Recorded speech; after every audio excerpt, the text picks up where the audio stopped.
سعودی کفیل نے صرف اپنے جذبات، اپنی لذت کو پورا کرنے کے لیے اس نوجوان لڑکی کے ساتھ زبردستی شادی کی اور اس پر کیا کیا ظلم ڈھائے، سن کر آپ کی روح کانپ جائے گی۔ السلام علیکم، کیسے ہیں آپ لوگ؟ میں ہوں آپ کے ساتھ عدنان، اور آج کی کہانی سعودیہ سے ہے۔ انسان اچھے روزگار، اچھے مستقبل کے لیے بہت کچھ کرتا ہے، لیکن کئی بار ایسی جگہ پھنس جاتا ہے کہ اس کے لیے پریشانیاں ہوتی ہیں۔ سعودیہ میں اگر آپ کو اچھا کفیل مل جائے تو سمجھیں آپ کی زندگی بدل گئی، اگر نہیں ملا تو پھر آپ سمجھ سکتے ہیں۔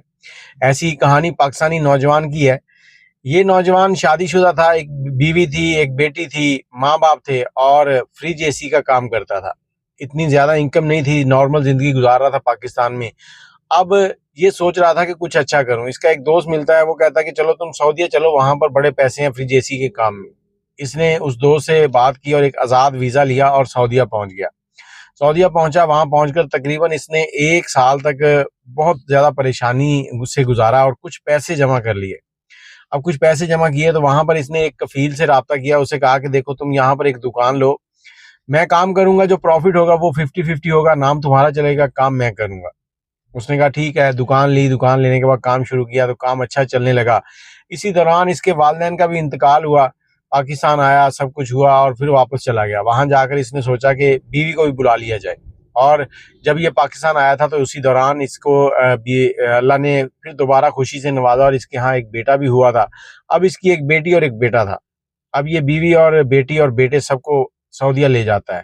وہاں پر اس کا کام اچھے سے چل رہا ہے، دن گزر رہے ہیں، اچھی آمدن ہو رہی ہے، پیسے جو ہیں وہ کچھ گھر بھیجتا رہتا ہے۔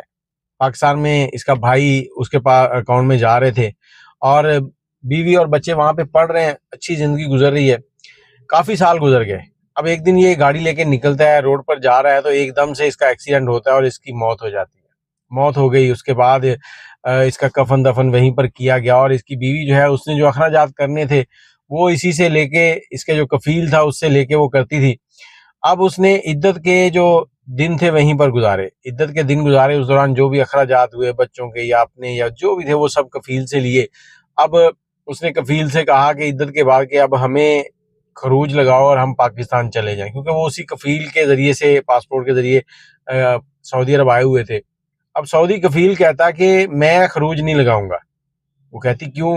کہتا تمہارے میرے شوہر نے اور تم نے مجھ سے 50,000 ریال جو ہیں وہ لیے ہیں، پہلے وہ واپس کرو پھر تم جا سکتی ہو۔ اب یہ پریشان کہ میں 50,000 ریال کہاں سے دوں؟ یہ سر پکڑا اور پکڑ کے کمرے میں جا کے بیٹھ گئی کہ اب کیا ہوگا۔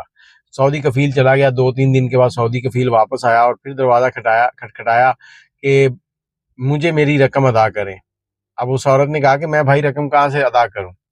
سعودی کفیل کہتا کہ اگر رقم ادا نہیں کر سکتے تو تمہاری بیٹی جو ہے وہ جوان ہے، اس کا رشتہ مجھ سے کر دو۔ یہ بات سننی تھی کہ عورت کا ایک رنگ آئے ایک جائے۔ اس نے تو غصے میں 2-4 سعودی کفیل کو سنا دی اور اس کے بعد دروازہ بند کیا اور جا کر رونے لگی۔ گھنٹوں روتی رہی اور پریشان تھی کہ اب کیا کروں، اور کوئی حل نہیں تھا۔ سعودی کفیل جو ہے وہ روزانہ جا کر اس کو تنگ کرتا اور تنگ کرنے کے ساتھ ساتھ اس سے رشتہ مانگتا۔ اب آخر تھک ہار کر اس نے کہا چلو ٹھیک ہے، بیٹی سے بات کی، بیٹی کو راضی کیا۔ اب یہ کفیل جو تھا نا، یہ تقریباً 55 سال کی عمر کا تھا، لڑکی کی عمر 20-21 سال ہے۔ اب 20-21 سال کی لڑکی سے شادی کر لیتا ہے، کالا سا رنگ ہے، نہ خوبصورت ہے نہ کچھ ہے، اور شادی کے بعد اس لڑکی کو اپنے گھر لے آتا ہے۔ گھر لانے کے بعد اس کو بیوی نہیں بناتا، اس کو ایک نوکرانی کی طرح ٹریٹ کرتا ہے۔ شام میں اس کے ساتھ سونا اور دن میں اس سے سارے گھر کے کام کروانے، اور جب کبھی غصہ آئے تو اسے مارنا بھی۔ اب وہ لڑکی تقریباً 1 سال تک اس کا ظلم برداشت کرتی رہی، اور 1 سال کے بعد ایک دن بیٹھی تھی اور سوچ رہی تھی کہ میں یہاں پر کیوں ہوں، میں مر کیوں نہیں جاتی، مجھے یہاں سے بھاگ جانا چاہیے، دیکھا جائے گا جو ہوگا۔ اب یہ کفیل جب کام پر گیا، اس کو اب یہی تھا کہ یہ کہیں نہیں جائے گی، اور اس لڑکی نے دروازہ کھولا اور گھر سے نکلی ہے۔ اس کفیل کا گھر ایک بلند چوٹی پہاڑی کے اوپر تھا، وہاں سے وہ اترنا شروع کرتی ہے۔ تقریباً اسے 1 گھنٹہ لگتا ہے نیچے آنے میں۔ جب وہ نیچے پہنچتی ہے تو نیچے پہنچنے کے بعد وہ دیکھتی ہے کہ اب کہاں جاؤں، وہ راستہ بھٹک چکی تھی تو تھوڑا سفر کرتی ہے۔ ایک درخت تھا، اس درخت کے ساتھ بیٹھ کر ٹیک لگا کے تھک جاتی ہے، سو جاتی ہے، اور ساری رات گزر جاتی ہے۔ شام تک تو وہ اس طرف پہنچی ہے۔ اب شام کو جو پیچھے کفیل تھا وہ بھی ڈھونڈ رہا ہے اس کو، لڑکی کی ماں کے پاس جاتا ہے، ادھر ڈھونڈتا ہے ادھر ڈھونڈتا ہے۔ لڑکی کی ماں کہتی ہے کہ تم نے میری بیٹی کو قتل کر دیا، میں تمہیں چھوڑوں گی نہیں، میں بدلہ لوں گی تم سے۔ ادھر کفیل جو ہے ساری رات اس کو ڈھونڈتا رہتا ہے، کبھی ادھر کبھی ادھر، لیکن لڑکی اس کو نہیں ملتی۔ اگلے دن صبح کے ٹائم پہ اس درخت کے پاس سے ایک گاڑی گزر رہی ہے، ایک سڑک تھی، اس سڑک پہ ٹریفک زیادہ نہیں تھی، ایک گاڑی گزری، اس میں ایک سعودی باشندہ اور اس کی بیوی بیٹھے ہیں. وہ دیکھتے ہیں یہ بچی ہے یہاں پر سوئی ہوئی ہے، خیریت ہو. وہ اس کے پاس جاتے ہیں، جا کے اس سے پوچھتے ہیں. اب اس سے جب پوچھتے ہیں تو وہ تھوڑی بہت عربی سیکھ چکی تھی. اب وہ اس کو عربی میں جواب دیتی ہے اور وہ اسے اٹھاتے ہیں. اٹھانے کے بعد ایمبولینس کو بلاتے ہیں، ایمبولینس اسے ہاسپٹل لے جاتی ہے. اور یہ دونوں جو ہیں یہ اس کے پیچھے ہاسپٹل جاتے ہیں. ہاسپٹل میں جا کے پوری کہانی اس سے سنتے ہیں. سننے کے بعد پولیس کو انفارم کرتے ہیں. پولیس کو انفارم کر کے اور اس لڑکی کو ساتھ لیتے ہیں اور اپنے گھر چلے جاتے ہیں.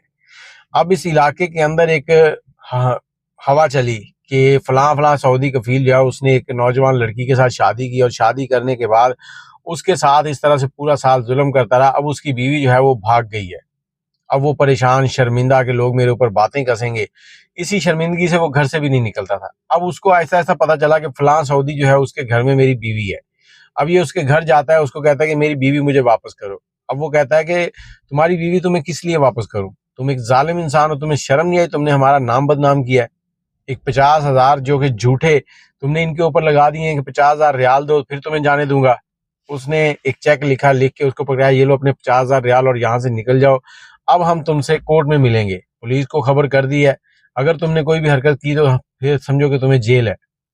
ادھر سے وہ لڑکی عدالت جاتی ہے، وہاں پر کیس دائر ہوتا ہے اور یہ ساری کاروائی سنی جاتی ہے. کاروائی سننے کے بعد عدالت جو ہے اس نکاح کو خارج کر دیتی ہے کہ یہ غلط تھا، اور سعودی کفیل جو ہے اس کو کچھ سالوں کے لیے جیل ہو جاتی ہے، اور ساتھ ہی جرمانہ بھی ہوتا ہے جو اس نے اس لڑکی اور اس کی ماں کو ادا کرنا ہوتا ہے. دوسرا سعودی کتنا اچھا تھا. لیکن ایک چیز نوٹ کر لیں کہ جب آپ کے منہ پہ تماچا بج جائے نا، اس کے بعد جب آپ کے کوئی مرہم پٹی کر رہا ہو تو وہ نشان تو ختم ہو جائے گا، لیکن اس کی جو تکلیف ہے وہ ساری زندگی ختم نہیں ہوگی. تو یہ چیزیں بہت عام ہیں سعودیہ میں. اگر آپ کے ساتھ بھی کوئی اس طرح کے واقع پیش آیا ہے یا آپ نے سنا ہے تو ہم سے شیئر کر سکتے ہیں، ان باکس میں آ جائیں. انشاءاللہ اسے لوگوں کے سامنے بیان کیا جائے گا تاکہ لوگ اپنی اصلاح کر سکیں، آنے والے ٹائم میں اس طرح کے معاملات سے نمٹ سکیں. اور کہیں بھی آپ اگر نوکری کرنے جاتے ہیں کسی کے دوست کے کہنے پہ یا کسی بھی طریقے سے، تو سوچ سمجھ کر پھر جائیں. اپنی رائے کمنٹ میں ضرور دیجیے گا. مجھے اجازت دیں. اللہ حافظ.